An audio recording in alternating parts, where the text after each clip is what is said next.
Hello everyone. Here I'm called Jonas Senjomva and I'm in a group of Francois and Fred Kaverup. Thank you very much. We are doing the project called The Guest Who is Coming to Dinner, and in this project we'll be sharing with you food menus that we did, and we will also present the field log that we did in the research we made in Rwanda, and we will also be encouraged to ask questions and share with any findings you have got. So now let me start with tailgating at football game. So tailgating occurs in contemporary American USA. This was like a ceremony that occurs before the game starts. This involved to go to in front of stadium, and then you share foods and snacks while shouting at your team so that they can win.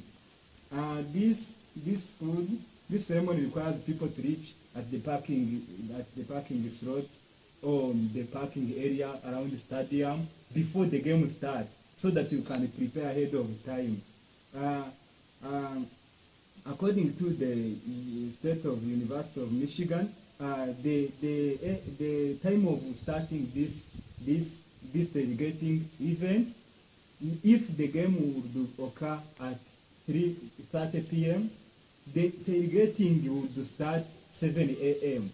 This means that you would come from home 7 a.m. and make sure that you are around the stadium.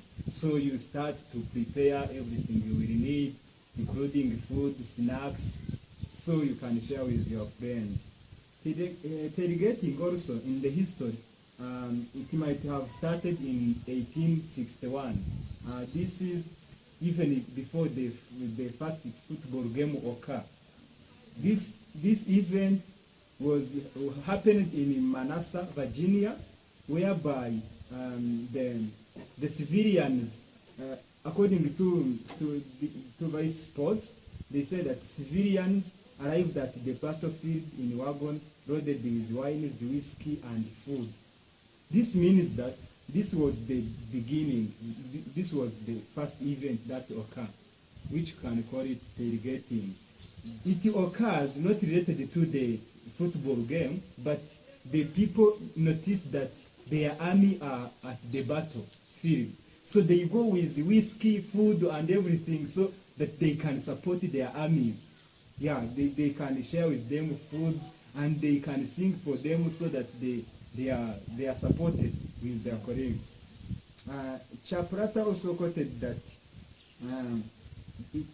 belief is that unlike the sport is all about sight and passive to entertain, tailgating is very active. This means that it's not like spectators who go to the stadium and sit. No, for them they go around the stadium and they actively support their team members. They shout around in the stadium, and if a player hears that voice of people shouting, I say that we are supported. For those people, the inputs on their team is only to shout. They are making active participating while supporting their team, and also remember they are sharing snacks and food with their colleagues. Traditionally, this event isn't just for fun only, but builds up social relationship. You know, when you share food with your colleagues or drinks, it is a kind of relationship you are building. Talking about tailgating, tailgater fan says that where there are two or more rejoice over the game, they are driven by spirit of tailgating. It doesn't mean you have to be more people. Even if you are two people, you can also tailgate, as long as you are supporting your team. Yeah. Cultural according to Chaprata, the research done shows that tailgating was done in the time of harvest. This is another place where tailgating can occur. If they are harvesting, they bring some of their products and they start eating and sharing with their friends. And also they can sing so that people who are harvesting maybe crops, they can be motivated. Yeah. Additionally, there are rituals associated with irrigating events, which include going outside with some of your home staff. This means that if the irrigating was to occur somewhere, you would leave your house and take some stuff from your house. You take the bed, mattress, and your other materials, belongings. Then you go there, even if you can sleep there, so long as you have irrigated with your friend. All in all, tailgate party is a more social and cultural practice in America. Big event. It's kind of good event. Is liked by many people. They still do it until now. Yeah. So according to how you have understand, how many people could participate in tailgating? Yeah, from 2 to infinity. Yes, as I have said, But two. I have had a little question about tailgating. It's an event that you say it's an event that can start 7 a.m. Does it go on until the game is over, or it just stops when the game begins and they go into the stadium? Thank you very much for the best question you have asked. I said that the event that doesn't start at 7 a.m. Yeah. The preparation of the event starts earlier before the game starts. This means that if the game is 3 p.m., you have to go 7 a.m. and you prepare everything that you will need. Yeah. This involves the cooking, if you have brought some fires and food. And then if you have well cooked, if the game starts, first whistle, when they start the game, you also start shouting and sharing with the food, enjoying with your colleagues. Yeah. Another question that I have is that you tell us that the integrating, the person may come with the mattress, Yes.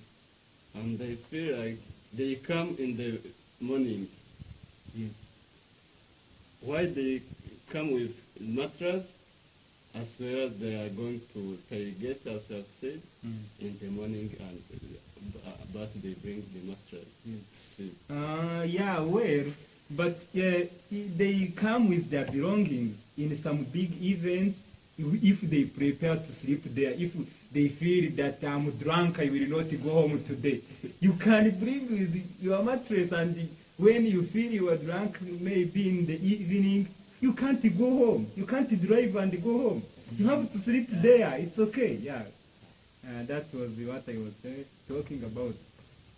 Let's go now to Japanese rice. Japanese rice is very interesting in the Japan culture. This is considered the most important food in Japan. Rice. Wow. Rice. If you don't have rice, you don't have nothing to eat. That's their culture. In Japan, according to Japanese culture language, rice cooker are like TVs. You know, these things we use when we are cooking. For the Japanese, if they have noticed that you are cooking rice, they come around your cuisine or your kitchen, and they start wondering, when will it be cooked and we eat. For them, they are paying attention to these cookers as TV. As you can sit and watch the TV. For them, they sit and say, food is maybe somehow ready. Yeah, they wait for it. The valuable meaning of the rice in Japan found in the history of Japan. During World War II, people ate millet, oats, and they reserve rice for the army. You see, this is the kind of hero. You know, the battle is going on in World War II. Then the people of Japan decide that we will not eat rice. Rice is very cherishable, so we have to reserve it for the army so that they can win the battle. And they decided to eat oats and millet only. In their rituals, Japanese may take the rice with every kind of food, you know. Even if you have some bananas there, you can take it with rice somehow, but you don't mix it. You take rice here, banana here, and vegetables there. Even in Japanese, they wonder how they are surprised to see American mixing other foods with rice. For them, for Japanese, they want rice to look white only, nothing else. So if you mix them, you are destroying their culture, and they can't eat that food, never. In the rituals, Japanese take rice with every. You have said that they take it with everything, every food they have. In the previous period, rice in Japan was economically the product. You know, people would store it, and they become rich. It was also used as a medium of exchange, where if you want to buy maybe cow, you would take your rice and you say, you give me cow, I give you rice. You know, that is how Japanese rice was more valuable. Rice was also used in other ceremonies. If you invite people on the ceremony, they can't go without eating rice. Yeah. To wrap up with this menu, we have clear understanding on the relationship about Japan and rice. You know, now you can understand that rice is very important in that culture. It doesn't mean a lot in life without having rice for Japanese. So thank you very much. A question here. You know, like in this country, there are a lot of types of rice. They say Pakistan, Yes. they say Vietnam, they say Tanzania. Yes. Does Japanese eat any kind of rice, or there's a specific rice that is called Japanese that they eat? Yes, if you can go to the internet, you can find that their rice is more different from what we have here. They grow it personally. They don't say, you bring the rice from Tanzania and you bring it here and you call it Japanese rice. No, they grow it in their fields, and they harvest it personally, so they come up with the very best quality of rice. I wish you can eat that rice. I like that. Yes. So this is the end of my menus. So you can go ahead with Francois. All right. Thank you very much, Jonas. Welcome. I just feel like I like that. Yes. Yeah, I'm going to talk to you about Hawaiian poi. Mm-hmm. You know, this Hawaiian poi is a kind of food that is in Hawaii. Mm. So it is a very important food in Hawaii, and people believe that the ancestors from the past who arrived on the Hawaii island used the poi to survive. So that's why they like poi. It keeps our ancestors alive, so we must keep it to keep us alive. Yes. And some like traditions associated to that particular food, you know, when they are making it, they make sure that they are very clean. Mm.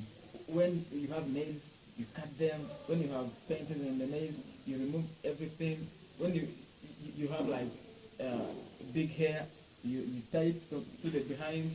So you even the wings, they remove them. So like a question. Yeah. If you are that is like steps of preparing it. Yeah. But I wonder if you cut your hairs, everything you put off of it. Yeah. What does it mean that the process of producing that poi it takes every part of body?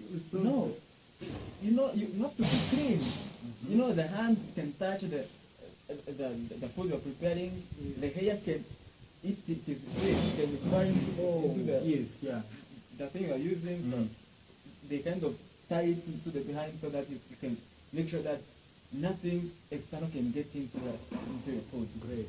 So poi is made from a taro plant. It's called a plant that is called taro. Mm. So they use it.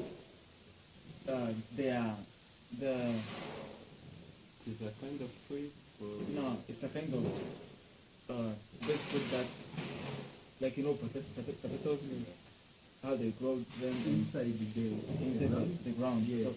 So they are also their roots. Yeah, they also pick roots. Yes. That's what they use to make Oh, oil. it's like that. Yeah. Yeah. So they say that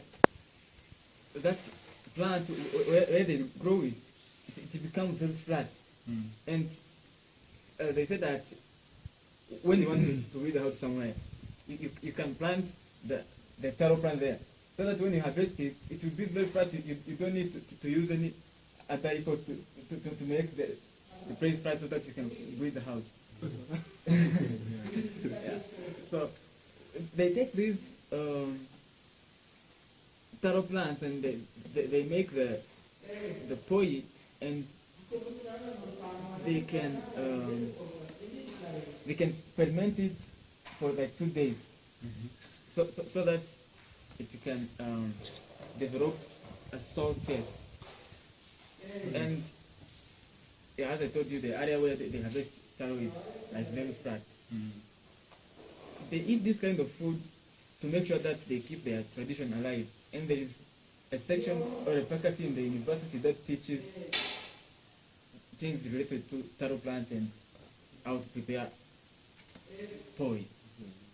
Yeah, that's all about the Hawaiian poi. If you have any question, I'll be happy to answer you. My question is, Yeah. it told us that to plant the point, Yeah. you find that an area became fresh. Yeah.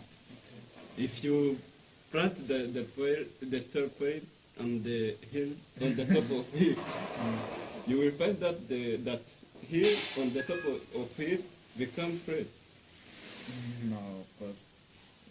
But well, like it's a plant, so the roots that cannot grow to go beneath the mountain there. I mean, where the roots can reach, it can become flat. So it's like a rule. You have to plant it where there is a flat area, so that maybe on the top of the mountain it is not favorable for it to grow. No. You know, where you have grown it, it becomes very flat because you harvest from roots. It's even like making somewhere flat because you just dig, you take the roots, the area become flat. Okay. Yeah. So I can just move to the next ceremony, which is Hindu wedding.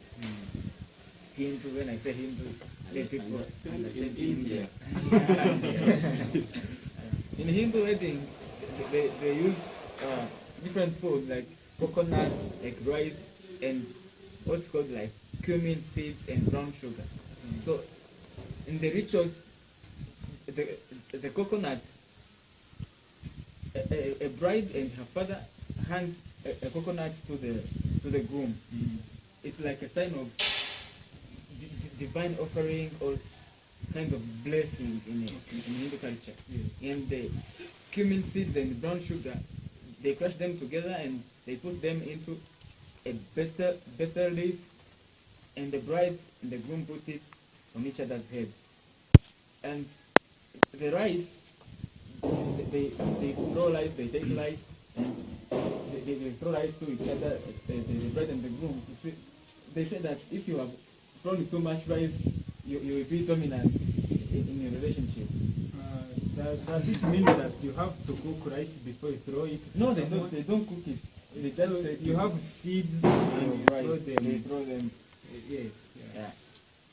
So they believe that coconut is a divine blessing to the wedding, and they consider it to mean like prosperity.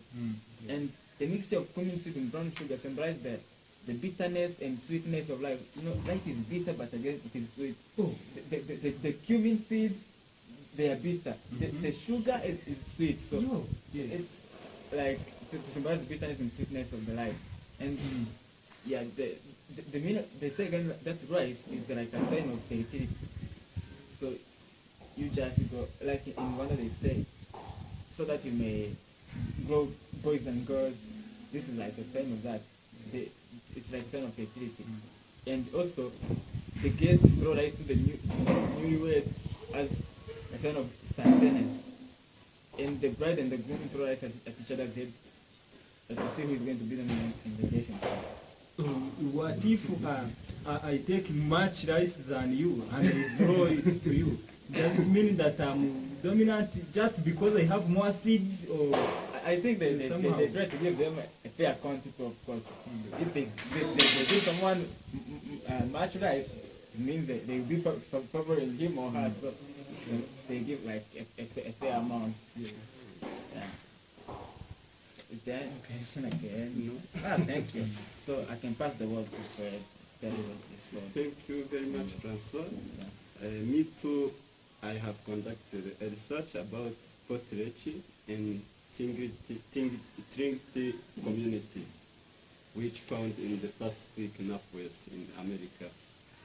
The word pottery means to give. From the Chinook Jagging on the Columbia River is where that pottery comes from. What language is that? This is like a word which comes from the community from Northwest Coast people who live there, and as I have told you, it means to give. Yeah. So I would like to share the information I found from this research.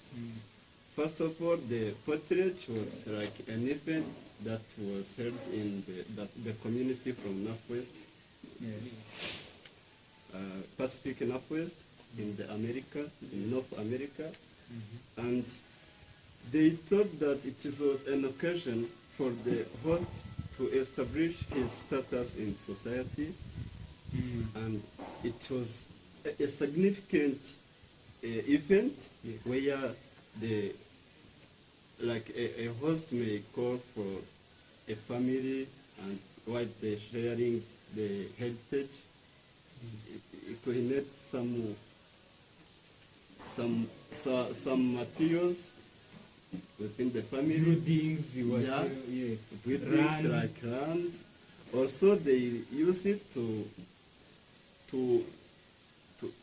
show that they use that event to welcome a children who is going who was born, or a daughter who is going to be married. And also, they said that pottery was held by the people in the same village, like here in Rwanda, when the people comes from the same village, they used to have an event where they can share their foods or any village, so that they can feel like they are the same in that village. Also, in that event, the ones who is trying to have that event, they called the other tribes from the other regions, so that they can share with them some information, some food, or some gift. So, like, question, if I have understood well, that event is, I used to see it somewhere in Rwanda. Do we have some kind of connection there, or what is the difference between portrait and our Rwandan culture? Because if we wanted to give heritage to your son, to give some things to your groom, or your wife, or your daughter who is going to be married, you do like a kind of event, and you call up people to come and join you. Is that somehow related to Rwandan culture? Can you call what you do in Rwanda potlatch? But it is like a similarities, where this pottery also was like an event to call upon your friends and the family members, if you want to give the heritage to your pastor, to your sons or daughter. Yes. But it is in terms of how they call it. In the Northwest, they call it The name is that, and you have our name. Yeah. Yeah, thank you. Also, they talked about the portraits that are found in the Northwest coast, there in North America. These were North Coast Sarish, Quality, and Bella Cora. Those are like the portraits those events that you may find in those areas. Yeah, kinds of portraits. Yeah. Yes. Also, there's the event, they said that the research that they had conducted, they were held inside of the wrong house or outside. And also, some events held outside of this wrong house that I told you where the event was held. Also, in this event, speeches, singing and dancing, eating and giving was also included in portraits. Then the speech and songs and dance allowed the host to present his privilege to the visitors, those one who he called to come to have with him in the event. Then the masks, you know masks? Yeah. And Yeah. head dressing, which was the magic. They take as a gift to the one who come to visit the host. Yeah. Also, they serve foods and other drinks. What they mentioned is like the food that they were used in that event. They mentioned seal meat and fishes also included in that event as the food. That's all we conducted on this event. So, let's continue with it. Peninsula Dutch cuisine. This Dutch cuisine, Peninsula, it comes from the German people who came from Germany towards the Pennsylvania, and at this time, the research that I have conducted from food customs of the Pennsylvania Dutch, the author wrote that the Pennsylvania Dutch are German immigrants who settled in Pennsylvania in the later 70 and 80 in the 18th century. These people were involved farmers, and they come from Pennsylvania by escaping the religious perception in Europe. So if I have heard you well, this means that they have come from German and they go to Peninsula. Yeah. So they develop like kind of Dutch. These are the people from Germany. Yes. And when they arrive in Pennsylvania, they continue to practice their culture from Germany. Yes. Yeah. And associate with the culture from those areas. So this how they live in those cities.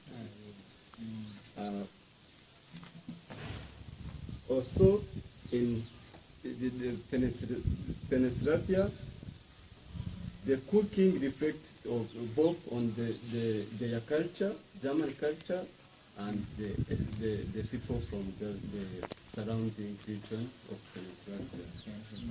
Yeah. They have food reserved for a day called Sunday Day, where they didn't focus much on going to church. They planned for having a day a week on Sunday to visit one house. I thought one it was to family. eat. And then they have a food reserved for that Sunday lunch, called Sunday lunch. And some of the foods that they used at that day include homemade bread with butter, jelly or peanut butter, and cheese cubes or homemade cottage cheese called samukes or pickles, and apple pies called shint tea, and coffee as the beverage. Oh, and those tea. were kinds of food Food, they yeah. have to take Yeah. at the same time. Yeah. Yes. Also, I have conducted a research of preparing peanut butter and molasses spread from those Pennsylvania Dutch. The research that I have conducted about the preparation of peanut butter, the ingredient of that kind of food include a half cup smooth peanut butter and a quarter of cup molasses. And the procedures to prepare that kind of food is to add ingredients into a mixing bowl, like something which is easier to mix. Those kind of ingredients. You can use also bucket and whatever. Yeah, that. Kind of like that. Yeah. Yes. Also, stir well and spread on the bread or crackers. And those information about the preparation of this peanut butter was put on the United States Amish and Pennsylvania Dutch. So, like a question here. I heard that it was from Dutch who lived in Pennsylvania, right? Yeah. But is that even still practiced by those Dutch or their descendants, or even people from Pennsylvania have adopted to that culture? Yeah, as you know, when you meet with someone whom you don't have the same culture, you used to practice the same. Balance. Yeah. So the Pennsylvania, as I have told you, the Dutch used to practice their own culture with the associate culture from the Pennsylvania. Also the people from those regions practice the culture, associate the culture like the ones from the. So thank you very much, you guys, for exploring all the world. We have come from Japanese, we go to Germany, and we go to America, and also we explore all their cultures, and we know what they like, what they used to do when they are taking care of their culture. Could you please allow me to come back to our culture and see what is happening in Rwanda? All right. Okay. I have done the field log in our area here in Rwanda, and my field log was about what about beer, sorghum beer in Rwanda, Chigage, you know. And I have asked Nsengimana Emmanuel, who is my uncle, and here is the findings. I have seen that in Rwanda you used to drink beer, sorghum beer, don't you? We do. So traditionally, this beer was used in big event or to share with your friends. If you want to show your friends that you are happy, you would invite them. For instance, if your son is getting married, what do you use? We use the sorghum beer.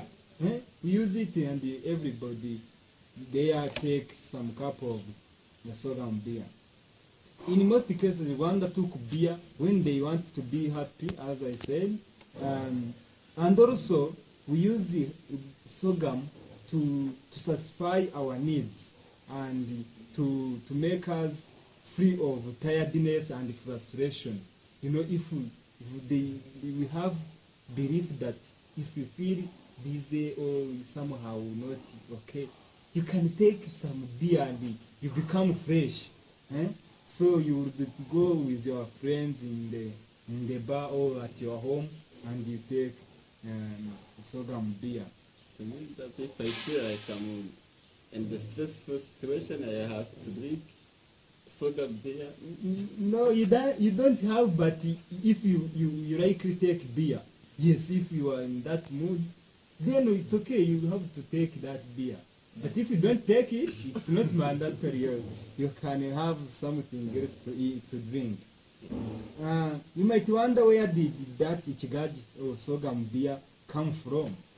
If you are not familiar with Rwandan culture, that's simple. Even more than 20 cans of Ichigaji, you can find them.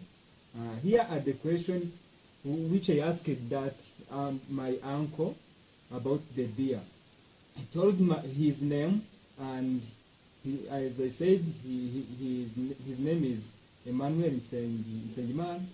I asked him if he can tell me the difference between the traditional beer and the recent beer we take today. You know, there are so many different beers. Yes, Hirimus, those from Bralirwa industry.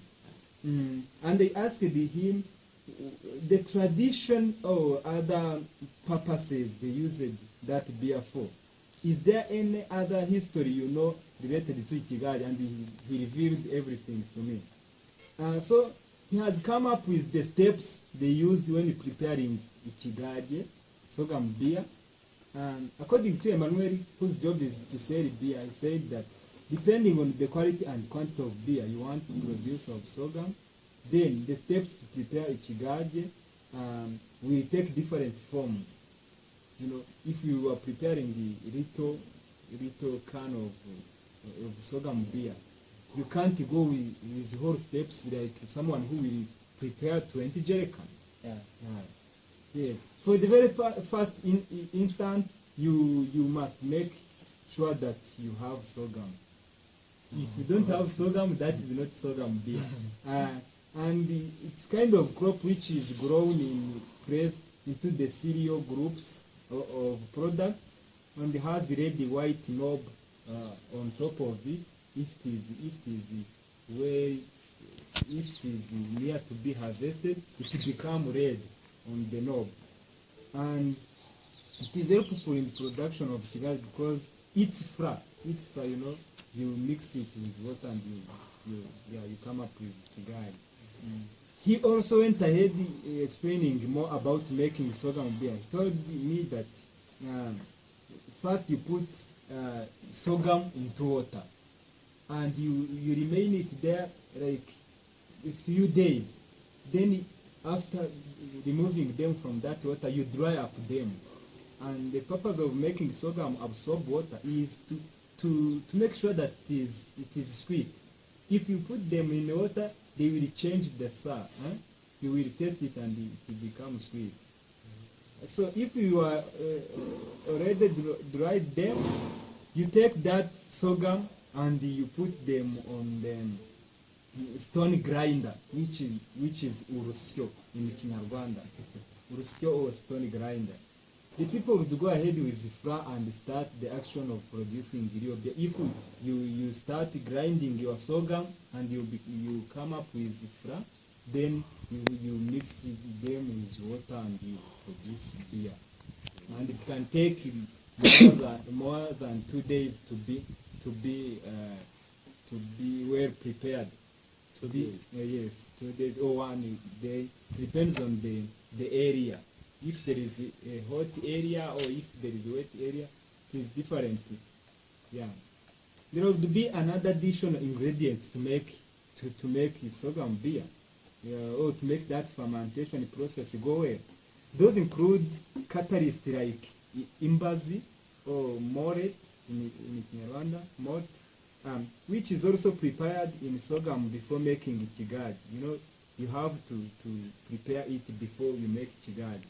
So if you mix the flour of sorghum with water, there is another catalyst you add in so that you can produce a well-built ikigali or sorghum. It's called umusemburo. Yeah, umusemburo catalyst. Yes. So you also have to add there honey. You know, honey is very sweet. So if you add there honey, that beer will be perfect. and will be loved by so many people. But the case is that beer is so expensive, no one else can drink as he wish or she wish. It is mostly taken to the king, and it is also taken to the rich people. Yeah, those are people who like to drink this beer. All in all, this preparation of beer was simple task to do. You can feel exhausted reading this process, but making it is quicker. Yeah, if you think it is that wrong, no, it is quicker. Even a younger boy can do it perfectly. Being simple to produce, however, require people to prepare ahead of time. If you know that you will prepare a sorghum beer which will be used next week, you have to know it before that week, and you prepare it because it takes more steps to produce it. Not all Rwandans take beer, however, so you can think that the all of Rwanda will take beer, but maybe others take another kind of drink, so it is not necessary to take beer. It's this sorghum beer. To the end, St. Emmanuel said, I like taking beer too, but not Ikigai. That is for the older person. Can you imagine? His belief is showing that older person still need that Ikigai. But for him, now he's taking the new one that we are talking about, Braiga, Primus. Yeah. So he believed that for the older person, love it because they know its value. They know they have started drinking it from old stage, and now they are like addicted to it. Yes. And as I said again, still people use it in their ceremonies and events. Yeah, they mix it with other kind of beverage, but most importantly, they use sorghum beer. The activity of sharing sorghum beer from Seimana see it as still building the culture of our ancestors and practice their belief that beer helps them to be happy and want happiness. For them, they say, if I take sorghum beer, I feel very happy. And my ancestors told me that I have to drink this kind. So most especially those old people like beer. Collectively, with other activities done with Ikigai, you can simply say that Rwandan people value Ikigai a lot because they know they have to make the ceremony and event, but they don't lose that kind of beer, which is very important. Thank you very much. Do you have a question? Thank you. Not a question, but Yes. you made me remember sometimes back in the time when home they were going to prepare Chigaji. Yes. There was no water around, and we traveled from home to getting water like 10 times, so it was kind of difficult. Far But, away. yeah. You bring what? Yeah, but Yes. we knew that I bring water and tomorrow you give me Chigaji. Yes. That's good. Yeah. So, as you have done research on Ichigaji, I've also done research to something that goes like together with Ichigaji, which is Urugwagwa. Yes. And Urugwagwa is banana beer. Yes. Yeah. In my field log, I just went to see my neighbor back there in my hometown. Is called Francois, and I want to talk to him about this banana beer in Rwanda and how it is made. So he told me how Urugwagwa is made. Yes. They told me that they go into the banana field. They take banana from banana trees. They bring them home. They just keep home like for some days, 2 or 3. It is called the guhongesha. Yes. So that the green banana stays there, not like very fresh. Yes. So, and they put them in what is called urugwina, and it's like somewhere in the ground. It's the dig. ground. Yeah, they put in those green bananas with like leaves of the banana trees, Yes. and they cover them with soil like for 4 to 5 days. After those 4 to 5 days, the green banana has changed to yellow banana, and it is banana like banana we eat, banana. Yes. So they take those bananas, they remove the cover of bananas, and they do a process to turn the banana into banana juice. They mix banana with water, and they just They scratch they them. and- scratch them together, Yes. and it becomes banana juice. And after they got banana juice, they put the banana juice in a pot or something. These days they can use a plastic thing which can hold as much as they want to make. In a jerry can, in Yeah, bucket. even a jerry can, Yeah. or a bucket. Yes. And they put in there the sorghum flour, which is called independence in Rwanda. And then they cover up, they put again into urbina, into the ground, or right near the kitchen where they can build some temperature. And after 2 to 3 days, Ugagwa is there ready. Oh. Yeah. They now drink. The beer can be used in different ceremonies, from just receiving a newborn. When they are going to the ceremony, a woman has gave birth, they drink urwagwa.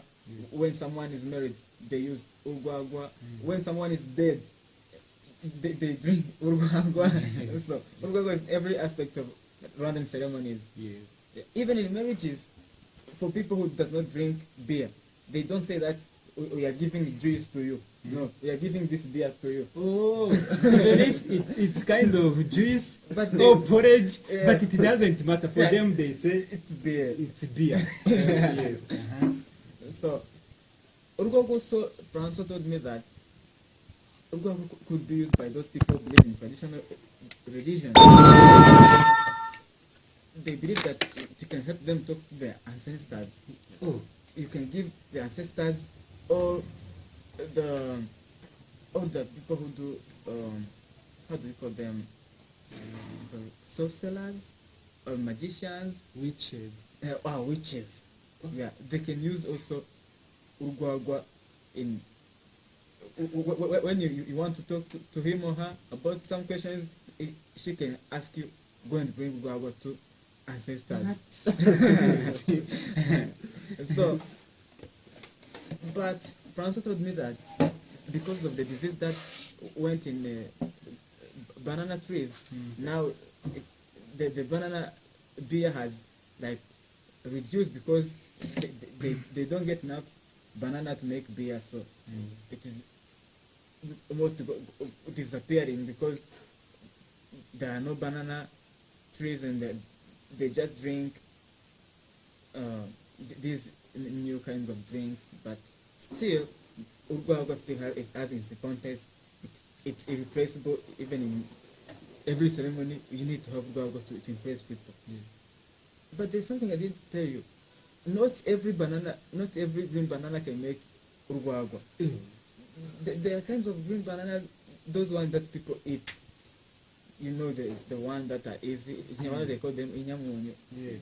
They don't use them to make banana, to make urwagwa. They say that this is reserved for eating, not to make banana. Yes. And they use other kinds to make urwagwa. Yeah. If you have any question about urwagwa, I can answer you. Yeah. Hey, there is no question. Yeah. You can keep on. Thank you a lot, Francois, for sharing with us how to prepare rugarga. Me too, I have conducted a research about the milk in the Rwandan culture. Wow. Milk? Yeah. We are drinking it today. Yeah, urwagwa and milk. Yeah. My research, I went to my grandmother, who is old enough. She was born in 1920. Oh. Wow. 97. In Yes. yeah. And I was curious to know about milk in Rwandan culture, and I heard the term called ikivuguto, and I was going to ask her how to prepare ikivuguto. Ikivuguto is like A fermented milk. fermented milk, Yeah. which but it become more thicker Yeah. than the other milk. Yeah. Yes. I like So she lives in Nyabihu district here in Rwanda, in the sector called Bigogwe. Yes. And I approached her, and she shared with me the information about milk from the beginning of the reign of kings. Yes. Yeah. At that time, she told me that the milk was brought to the king palace, and there at the king palace there was a woman, a girl, a virgin girl, who the work was to prepare the milk, and the room for the where they store milk, the queen and queen mother or umugabekazi in Kinyarwanda were allowed to reach in that place only. Queen and mother of king Yeah. are the two who were allowed to reach to that area. Also, she told me that the milk was valuable at that time because that girl was the virgin girl who was who had to work on that place where they store milk.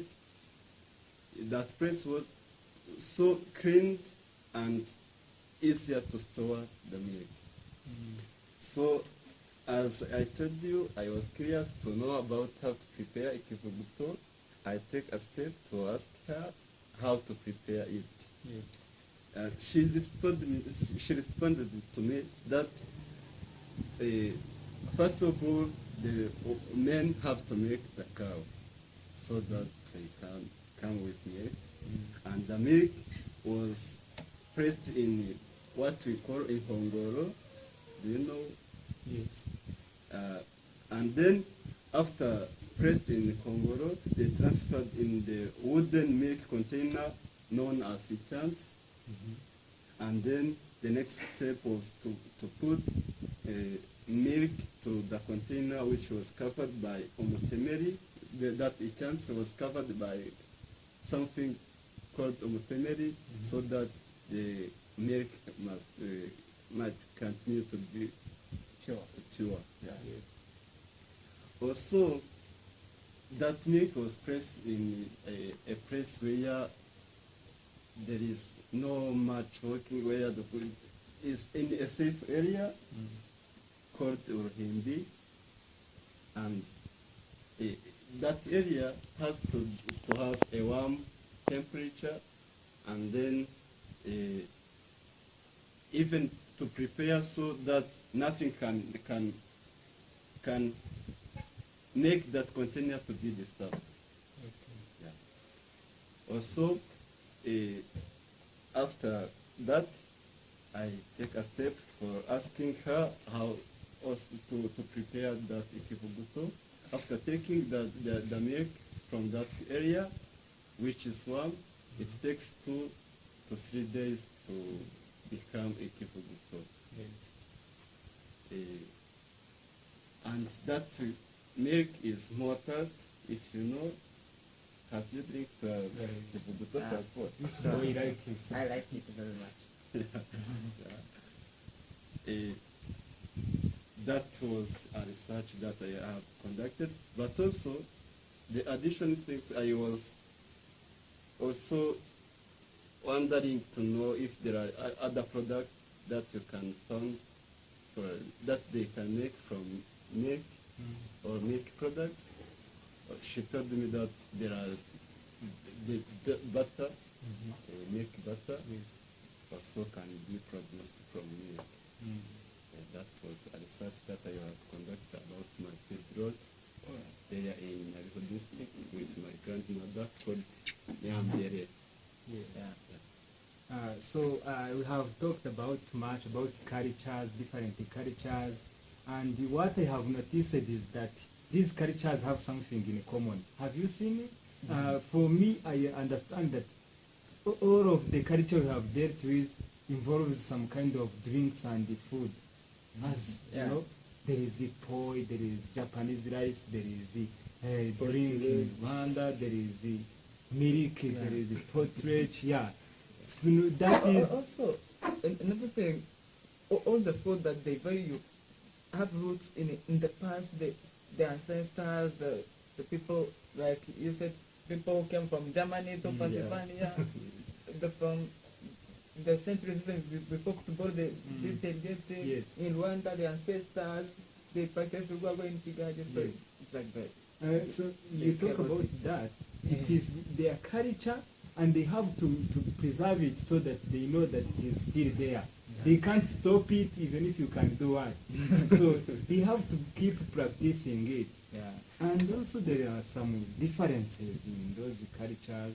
You know, there are some cultures which require the men to take big part of that in that event or the sharing of that food. Yeah. And also there are some foods which were given to the rich people or the kings. Yeah, you know, that's also the difference. Yeah. And in every culture there is their own food. Like we saw in Hawaii there is poi, but there is no poi in Japan. No. There is rice in Japan. There is tailgating. In Rwanda they don't have tailgating. Yes. We have urwagwa. In North Pacific they don't have urwagwa. So in every culture they have their own food or drink. Yeah. You also talk about rice, and I remember in Hindu you say they throw rice They throw on rice it. on But each other. If you in reach Japanese, in Japan and do that like that, they say that maybe you are mad or crazy somehow. So that's the difference we are talking about.